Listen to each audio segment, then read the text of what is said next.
Welcome to The Pit Check, your news and reviews for the best new metal and hardcore albums each and every week. Now that the weather isn't the worst and blizzards are finally over here in New York, I could actually go outside and get that haircut I've been talking about. It's a little short, but I like it. Man, I'm really not beating the skinny Colin Young accusations now. But, you know, my wedding is in a couple weeks, so I had to try and look a little nice for that. And speaking of, my bachelor party is actually next week, so I'm probably not going to have an episode next week, but we'll see. And mark your calendars, I'm definitely not going to have an episode April 29th. I'm getting married on April 25th. Describe your perfect date. April 25th, because it's not too hot, not too cold.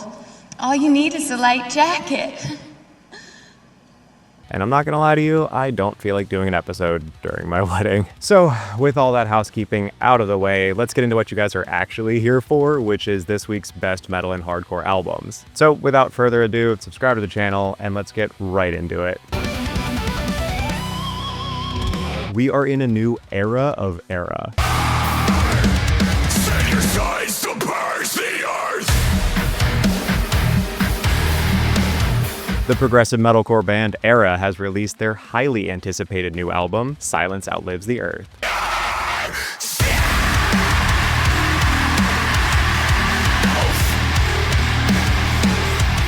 If you have ever listened to this band or enjoyed any single Erra song in the past, you are doing yourself a huge disservice if you don't at least give this album a shot.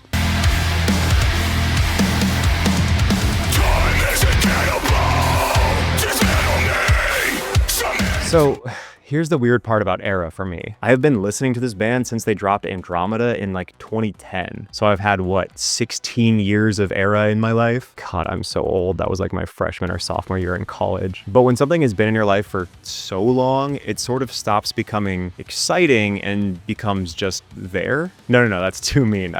It's more like it's expected. Is the guitar work gonna be insane and proggy and technical and ethereal? Like, of course it's gonna be. It's Erra. Why wouldn't it be? It's kind of like, is Leonardo DiCaprio good in this movie? Yeah, of course he is. It's Leo. But genuinely, no bullshit, this is the first time Erra has made me genuinely excited since like Drift. And that's not to say that any of them are bad, obviously. They have a nearly flawless discography.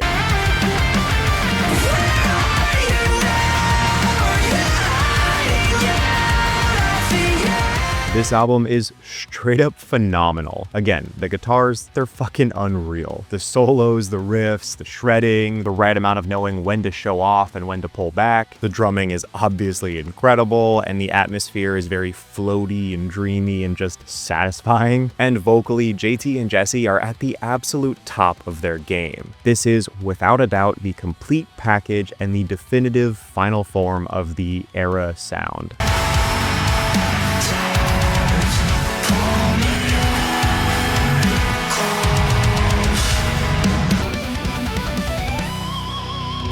Panic chords are so back.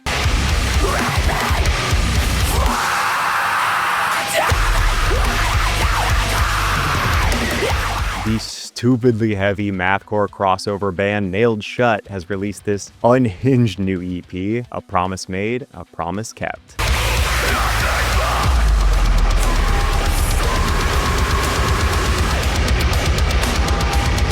I really like the blend of genres here. We've got this chaotic mathiness in the guitar work and some of the song structures, but with a metric fuck ton of hardcore and deathcore riffs and breakdowns, and a nice healthy dose of Boston beatdown hardcore.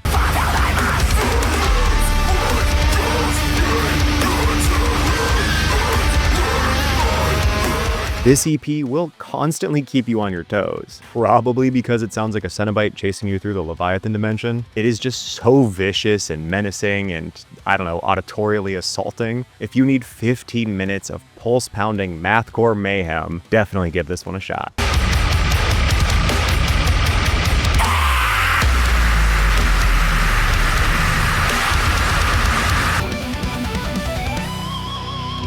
Who doesn't love German brutal death metal?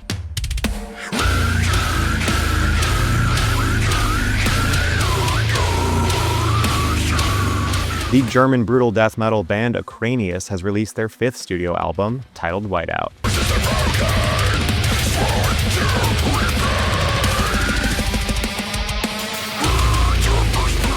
Dude, this band rules. If you're someone who loves just generally heavy shit, whether it's slam, brutal death metal, beatdown hardcore, or deathcore, you're in luck because this band has it all.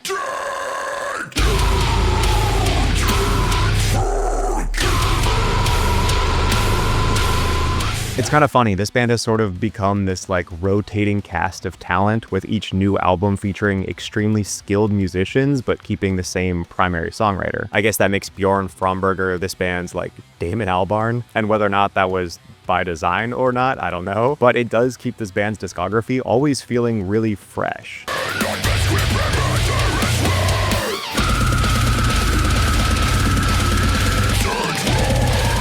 But yeah, if you love nasty gutturals and pig squeals, a machine of a drummer, face degloving riffs, as well as stupidly heavy, sludgy slams and breakdowns, and an overall atmosphere of like a pool filled with rotting corpses, this band should absolutely be on your radar.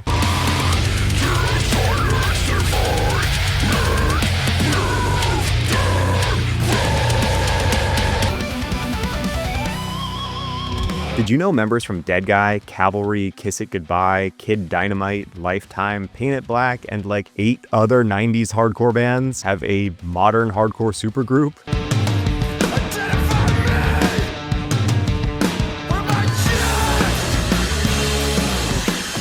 The 90s hardcore punk band Bitter Branches have released their latest album, Let's Give the Land Back to the Animals.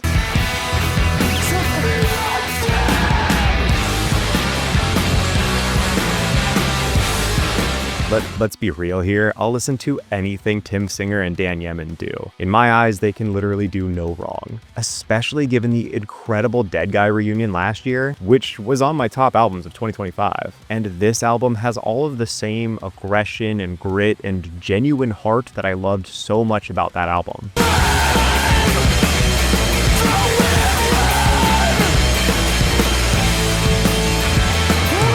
If you like any of the aforementioned bands, or that rough around the edges chaotic hardcore, you really can't go wrong with this one. It's 10 songs of just groovy, punky goodness, with these like twangy guitar melodies and this overall apathetic atmosphere that works so well with this fuck this shit everything sucks vibe of the album. Yeah, give it all back to the animals.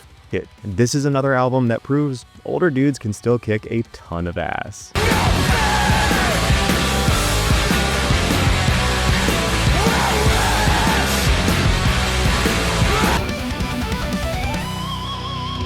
Want to hear Limp Bizkit, but deathcore?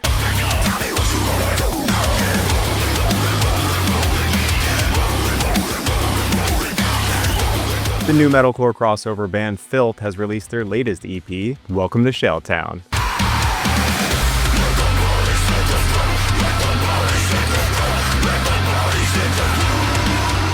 This is honestly such a fun EP. It's 3 cover songs and 3 original songs, and the covers are obviously Rollin' by Limp Bizkit, Bodies by Puddle of Mud, and Stupefy by Disturbed.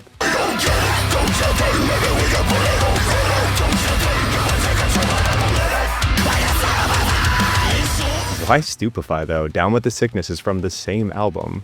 Maybe that's too obvious of a choice, so they went with the other single. Either way, these songs are just pure dumb fun. And even their original songs are super bouncy and groovy and heavy as shit. And most importantly, they're super self-aware and a just headbanging good time. If you ever thought Rollin' needed a halftime breakdown at the end, this is the EP for you.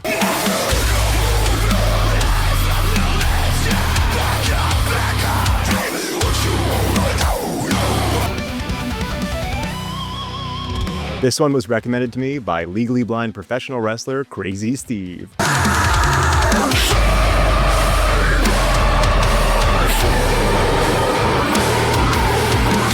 The chaotic Numetalcore and deathcore crossover band Rotnest has released this insane new EP, Torture Portrait Part 2.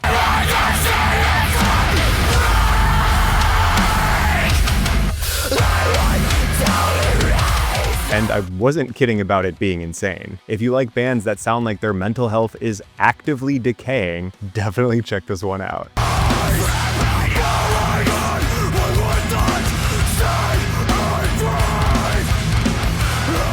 This is a lot of great blends of these abrasive riffs and panic chords and straight up savage breakdowns, but with a surprising amount of like a somber, melancholic atmosphere. And less surprisingly, especially with the masks, there's a lot of 2000s nu metal influence. And also, how could I forget, there's disgusting features from the boys at Deadlocked US and Crazy Steve himself.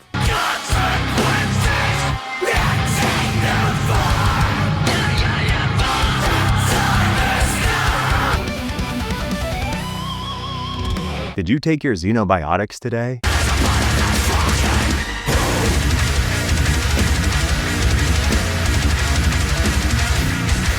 The Australian technical death metal band Xenobiotic has released their latest album, titled Dante.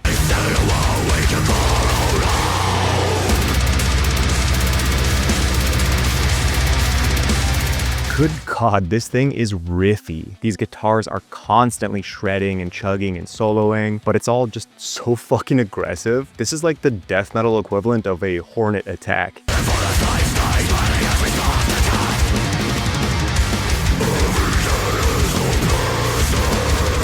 But okay, it's not all just face-mangling riffage. There's also a ton of these like gorgeous jazzy passages and these eerie, discordant harmonies, and so many technical and proggy, groovy elements that add such a unique and otherworldly sound.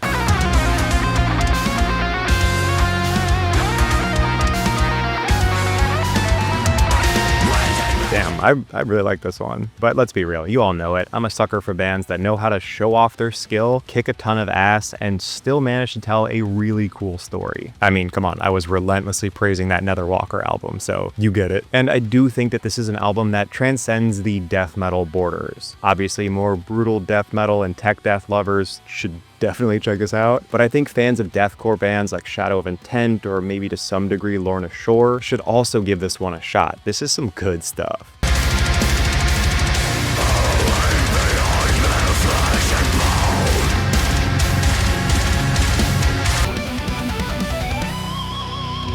Real quick, I want to give a shout out to Nocturnal Ceremony.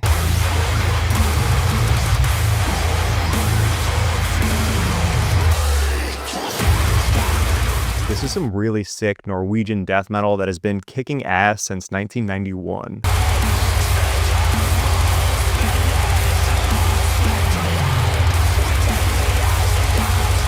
I really like their sound, I just didn't have the time to fully dive into this one. Again, wedding stuff. You're lucky you're even getting this episode.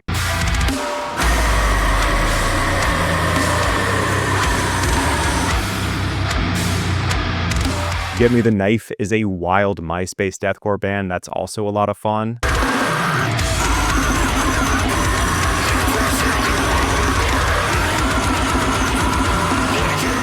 Kheos is actually some really sick deathcore, metalcore crossover with some cool symphonic elements.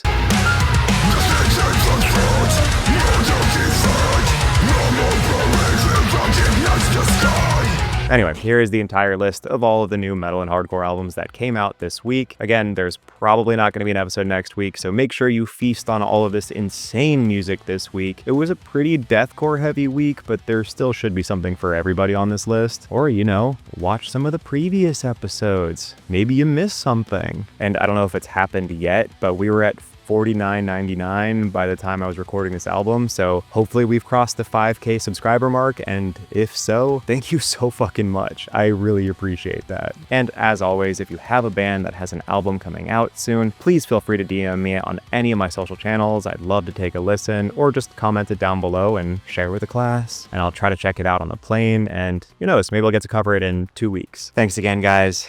Appreciate you so much. Crazy that we're at or so close to 5K, and I'll see you in 2 weeks. I have it written in my script, see you next week, but no, see you in 2 weeks, unless...